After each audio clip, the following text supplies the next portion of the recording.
First bank को देखिए, circuit खुला और सर्किट खुलते ही अभी ये शेयर 15% नीचा।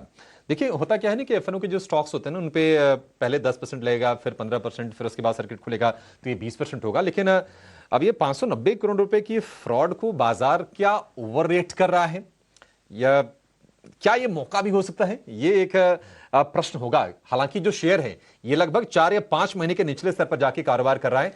हमने देखा था कि 80 रुपए के ऊपर टिकने की बहुत अच्छी कोशिश कर रहा था शेयर ये, लेकिन गिरावट इसमें बढ़ गई है और अब ये 15% नीचे। तो फिलहाल तो ये फॉलिंग नाइफ की तरह है, हाथ ना लगाएं, थोड़ा स्टेबल हो जाने दी तभी बेहतर है। गुरांग सर, आपका व्यू आईडीएफसी फर्स्ट बैंक को लेकर? तो 540 या 580 करोड़ का ये घपला है और 10,700 करोड़ साफ हो गए मार्केट कैप। ये अपने आप में मेरे ख्याल से विचार करने वाली बात है।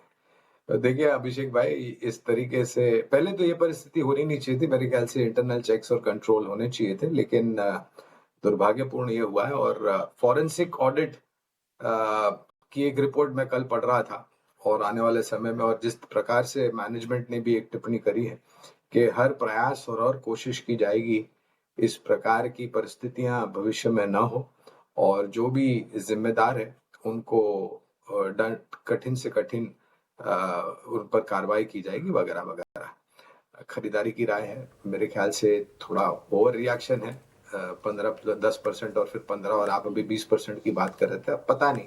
और एफएनओ में होने के कारण मेरे ख्याल से स्पेक्यूलेटिव पोजीशन शॉर्ट साइड ज्यादा हो जाते हैं इस प्रकार की परिस्थिति में।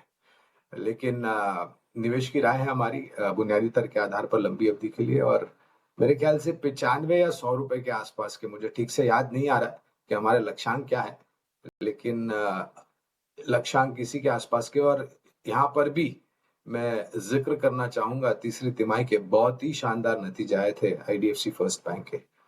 और मैं मानता हूं कि नीजक रिएक्शन है।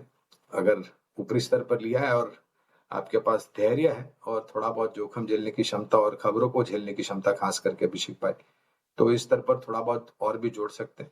और अगर किसी को नया निवेश करना हो तो पूरी ताकत लगा करके तो नहीं, लेकिन इस स्तर से शुरुआत कीजिए। देखिए 15% का सर्किट खुलता है, फिर क्या परिस्थिति है, 20% पे जाता है या नहीं जाता है, या फिर रिकवर होता है। लेकिन लंबी अवधि के लिए खरीदारी की राय है आईडीएफसी फर्स्ट बैंक। चलिए ठीक है, तो आईडीएफसी फर्स्ट बैंक पर ये रहा है। अब देखिए नए शॉर्ट बिल्डअप हो रहे हैं आईडीएफसी फर्स्ट बैंक में, और सर्किट जो है वो एक रिवीजन होता जा रहा है, ऊपर की तरफ बढ़ते जा रहे हैं। अब सर्किट 15% का आपको लोअर सर्किट दिख रहा है।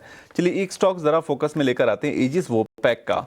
अब स्टॉक के अंदर ऐसा क्या हो गया है कि 10% का जो है वो अपर सर्किट लग गया था अभी थोड़ी देर पहले, थोड़ा अभी खुला है सर्किट 9.5%, 8% के आसपास की, 8.5-9% की तेजी अभी दिख रही है।